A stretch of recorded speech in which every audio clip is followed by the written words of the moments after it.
my faith, even in the days of Antipas, my witness, my faithful one, who was killed among you, where Satan dwells. But I have a few things against you, because you have there some who hold to the teachings of Balaam, who keep the teachings of Balak, to put a stumbling block before the sons of Israel, to eat things sacrificed to idols, and to commit acts of immorality. Thus you also have some who in the same way hold the testimonies of the Nicolaitans. Repent therefore, or else I am coming to you quickly, and I will make war against them with the sword of my mouth. He who has an ear, let him hear what the Spirit says to the churches. To him who overcomes, to him I will give some of the hidden manna. And I will give him a white stone and a new name written on the stone, which no one knows but he who receives it. What I'm going to do is I'm just going to do a summation of those verses we just read. The reason being is because they parallel what we've already went over. But they do differ just a bit, and that's what I want to point out to you. Now, first of all, they're complimented for holding fast his name, and they did not deny the faith. But you have some who hold to the teachings. So what you have here is you have a church. Now, even though we have a church that we already know, as a general rule, it has a certain part of the people that are truly born again, and another part that truly are not born again but think that they are. Nonetheless, this is addressing this message to saved people. And the some that are there that it's referring to, some of them may have been unsaved, but obviously some of them were saved also. And what you have here is you have a two-pronged attack against this church. So there's two violations being made within this church. One of the violations is made towards the people that are not doing these things. They're not eating things sacrificed to idols. They're not committing acts of immorality. They have held fast his name, and they have not denied the faith. But he's rebuking them. Why is he rebuking them? What is their fault in the equation? Go ahead. They haven't excommunicated? Pardon me? Excommunicated, like? Pardon me? Excommunicated? What about it? They haven't... They haven't. Okay, that's exactly the issue here. Is they've got sin in the camp and they haven't done anything about it. They've been apathetic about it. Very similar to another series of verses we have somewhere in the Bible, to where we had a church that was being apathetic about sin going. Where's that? 1 Corinthians chapter 5. 1 Corinthians chapter 5. We have a guy sleeping with his father's wife, and the church isn't doing anything about it. They're just letting it go on. Ho-hum type thing.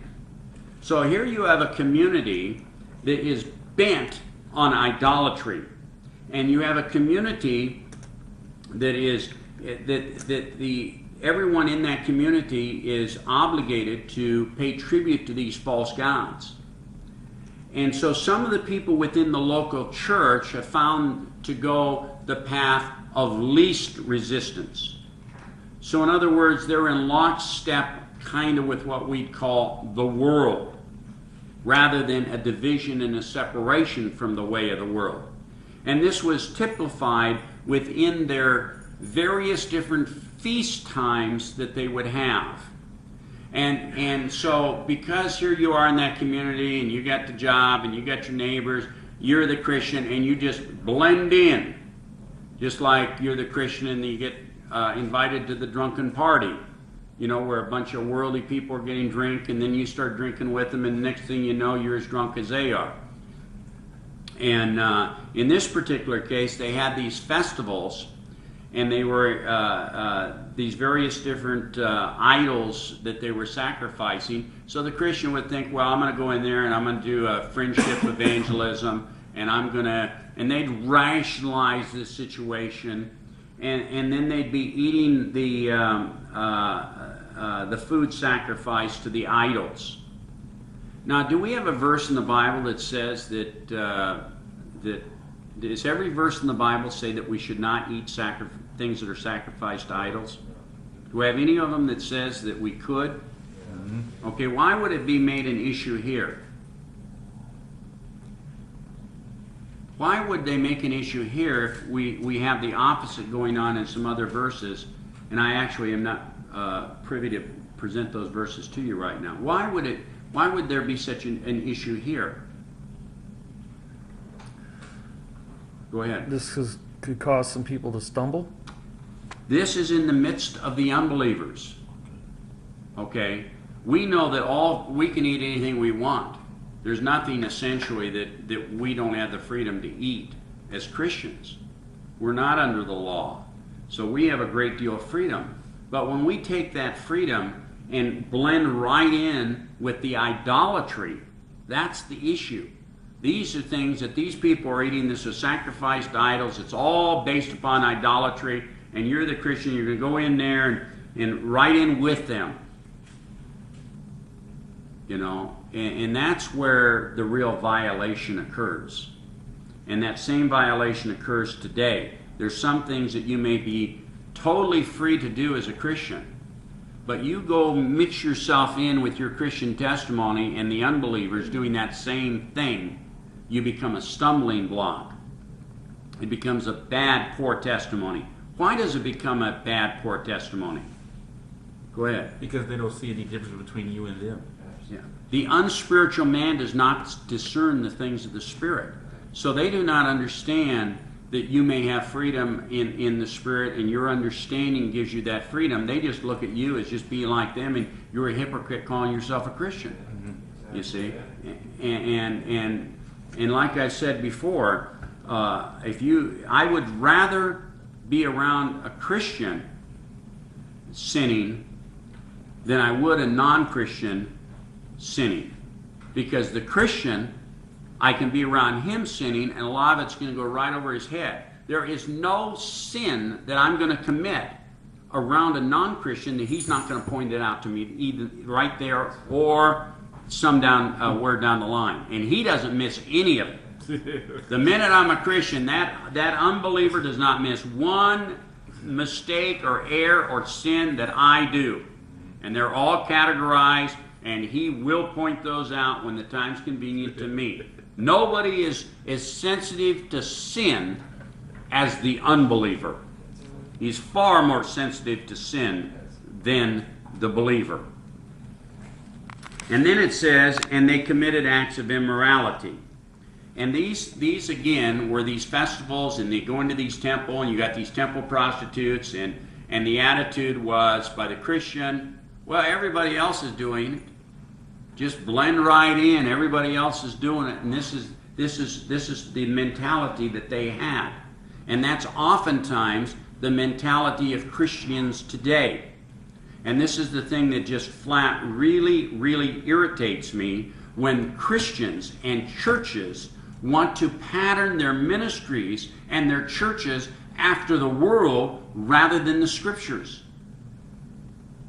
And that's what we have going on with Christianity. And we talked about music earlier today.